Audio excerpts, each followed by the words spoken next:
Congress government ஒரு 40 வருஷம் என்னமோ இருந்தது. அதன் பிறகு மாயாவதியும் முலாயம் சிங் யாதவும் வந்தாங்க. காங்கிரஸோட லாஸ்ட் சீஃப் மினிஸ்டர் உத்தரப்பிரதேசில் விபி சிங் 40 வருஷத்துக்கு முன்னால். அதுக்கு பிறகு அவங்க ஆட்சிக்கே வர முடியலன்னு. அடிப்படை வசதிகளையே வந்து காங்கிரஸ் கட்சி செய்து தர மறுத்தது.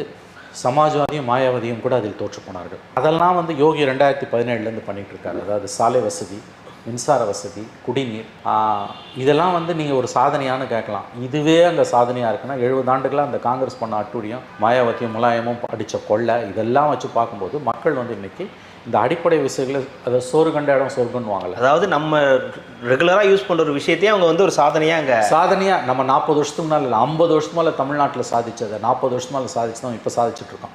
ஸோ இந்த அடிப்படை வசதிகளை யோகி பீரியடில் பிரமாதமாக பண்ணியிருக்காங்க. ரெண்டாவது முக்கியமான விஷயம், இது ரொம்ப வினோதமாக இருக்கலாம், லா அண்ட் ஆர்டர் சட்டம் ஒழுங்கு வந்து கடுமையான சட்டத்துக்கு விரோதமான நடவடிக்கைகள் மூலமாக வந்து பராமரிக்கப்படுது. உதாரணத்துக்கு என்கவுண்டர்ஸ். ஏன்னா அங்கே வந்து ஜங்கிள் ராஜ்னுவாங்க, காட்டாட்சி தான் உத்தரப்பிரதேசத்தில் 2017 வரைக்கும் நடந்துகிட்டு இருந்தது.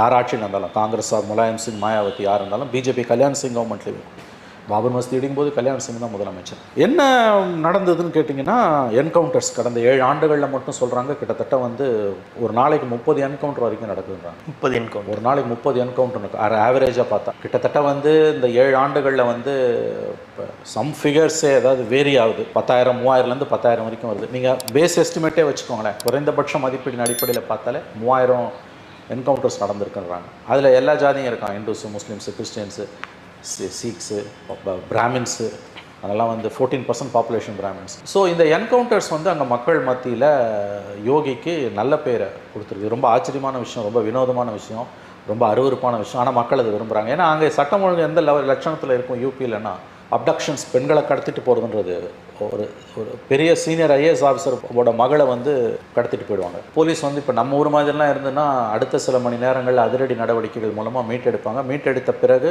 அந்த சம்மந்தப்பட்ட நபர்கள் வந்து வைக்க வேண்டிய இடத்தில் வைக்கப்படுவார்கள். அங்கே அப்படி கிடையாது, பேச்சுவார்த்தை நடத்தி கூப்பிட்டு வருவாங்க. யார் உயர் அதிகாரிகளுடைய வீட்டு பெண்கள், அதிகாரிகளுடைய மகள்களோ மனைவிகளோ இந்த போல் கடத்தப்பட்டால் ரவுடிகளால், சமூக விரோதிகளால், போலீஸ் ஆக்ஷன்றது எப்படி இருக்கும்னா பேச்சுவார்த்தையாக தான் இருக்கும். கம்ப்ளீட்லி குண்டாராஜுன்னுவாங்க இல்லையா, அதுதான் வந்து அங்கே வந்து நடந்துகிட்டு இருந்தது. நவ் இந்த 7 இயர்ஸில் வந்து அது வந்து ஒரு முற்றுப்புள்ளி வைக்கப்பட்டிருக்கிறது, கிட்டத்தட்ட முற்றுப்புள்ளி வைக்கப்படுறது. என்கவுண்டர்ஸ் வந்து ரொம்ப பிரேசனாக நடக்குது, மக்கள் ஆதரிக்கிறாங்க. இது வந்து அரசியலமைப்பு சாசனத்துக்கு விரோதமானது. உச்சநீதிமன்றத்தில் சில வழக்குகள் கூட போடப்பட்டன, இவ்வளவு பிரேசனாக என்கவுண்டர்ஸ் பண்ணுறாங்கன்னு. ஆனால் அதை பற்றி அவங்க கவலையே படலை, அவங்க தொடர்ந்து செஞ்சுக்கிட்டே இருந்தாங்க. 2022 ஜெயிச்சதுக்கு அந்த என்கவுண்டர்ஸ் ஒரு காரணம். 2017 22 வரைக்கும் யோகியோட ஃபஸ்ட் டேர்மில் நடந்த விஷயங்கள் அந்த என்கவுண்டர்ஸ் ரொம்ப முக்கியமான ஒரு காரணம். ஸோ இந்த மாதிரியான ஒரு டெவலப்மெண்ட் மாடல், யோகி மாடல், அது வந்து அங்கே நடைமுறையில் இருந்தது. கடந்த 77 ஆண்டு